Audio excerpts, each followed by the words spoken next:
دنیا میں جب آپ کہیں سفر کرنے کو جاتے ہیں تو آپ نقشہ دیکھتے ہیں، اچھا پہلے ہم چلیں گے تو یہ شہر آئے گا، پھر یہ شہر آئے گا، پھر اس کے بعد وہ شہر آئے گا، اور پھر جب بالکل فلاں شہر آئے گا تو ہم منزل کے قریب ہوں گے. لیکن قیامت کے بارے میں ایسا کوئی نقشہ واضح نہیں ہے ہمارے ذہن میں.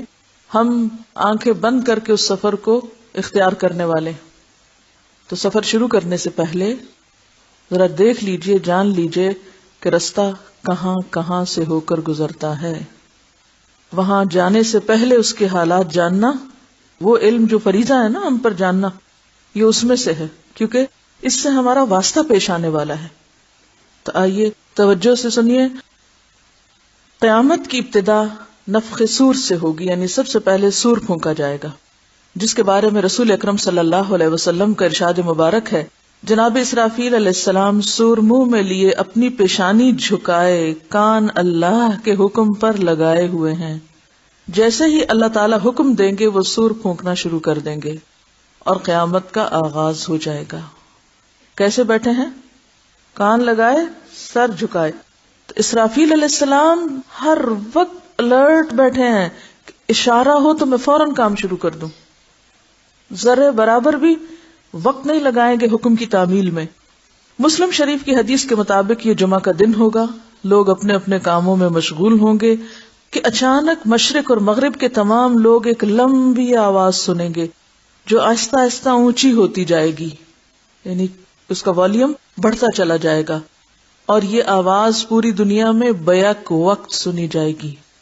پہلے زمانے میں تو شاید لوگوں کو یہ بات سمجھ نہ آتی، لیکن آج کے دور میں تو کمیونیکیشن اتنی ترقی کر چکی ہے کہ ایک شخص دنیا کے کسی ایک حصے میں بولتا ہے اور سیٹلائٹ کے ذریعے پورے گلوب پر اس کی آواز سنی جا سکتی. بہرحال قیامت بھی اچانک آئے گی، آواز اس طرح اٹھے گی کہ مشرق اور مغرب میں بیک وقت سنی جائے گی اور آہستہ سے تیز ہوتی جائے گی. ایسی آواز پہلے کبھی کسی نے سنی ہی نہ ہوگی. اس آواز کی ہولناکی اور سختی کی وجہ سے لوگوں میں اضطراب اور بے چینی پھیلنی شروع ہو جائے گی. جب صور کی آواز بجلی کی کڑک کی طرح شدت اختیار کر جائے گی تب لوگ مرنا شروع ہو جائیں گے، کیونکہ انسان ایک خاص لیول سے اونچی آواز سن ہی نہیں سکتے، موت واقع ہو جاتی انسان کی.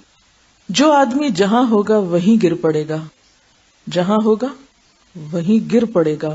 جیسے جیسے سورہ اسرافیل بلند ہوتی چلی جائے گی ویسے ویسے نظام کائنات درہم برہم ہونا شروع ہو جائے گا.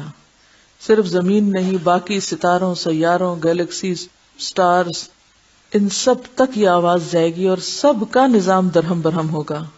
زمین آندھی میں ہچکولے کھانے والی قندیل کی طرح زلزلوں کی زد میں آ جائے گی. جیسے چراغ جلتا ہے نا تو اس کا جو شعلہ ہوتا ہے، ہوا چلے تو شعلے کو کیا ہوتا ہے؟ خوب ہلتا ہے. تو زمین بھی اس طرح ہچکولے کھائے گی، پوری زمین. پہاڑ گرد و غبار بن کر اڑنے لگیں گے، سمندروں میں آگ بھڑک اٹھے گی، آسمان پھٹ جائے گا، سورج، چاند اور ستارے بے نور ہو جائیں گے، تمام ذی روح مخلوق، انسان، جن اور فرشتے فنا ہو جائیں گے، حتیٰ کہ ملک الموت بھی اپنی روح اللہ تعالی کے حوالے کر دیں گے. ہر جاندار اور غیر جاندار چیز فنا ہو جائے گی. صرف ایک اللہ وحدہ لا شریک کی ذات ذوالجلال والاکرام باقی رہ جائے گی، اور اللہ سبحانہ وتعالیٰ کا یہ ارشاد مبارک پورا ہو جائے گا، کل من علیہا فان ویبقى وجہ ربک ذو الجلال والاکرام. ہر چیز جو اس زمین پر ہے فنا ہونے والی ہے اور صرف تیرے رب ذوالجلال والاکرام کی ذات ہی باقی رہنے والی ہے. جب ہر چیز فنا ہو جائے گی تو اللہ تعالیٰ اعلان فرمائیں گے، این الجبارون این المتکبرون لمن الملک اليوم. دنیا میں جبار بننے والے کہاں ہیں؟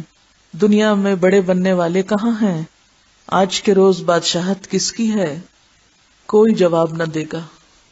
طویل سناٹے کے بعد اللہ سبحانہ وتعالی خود ہی اس سوال کا جواب ارشاد فرمائیں گے، للہ الواحد القہار.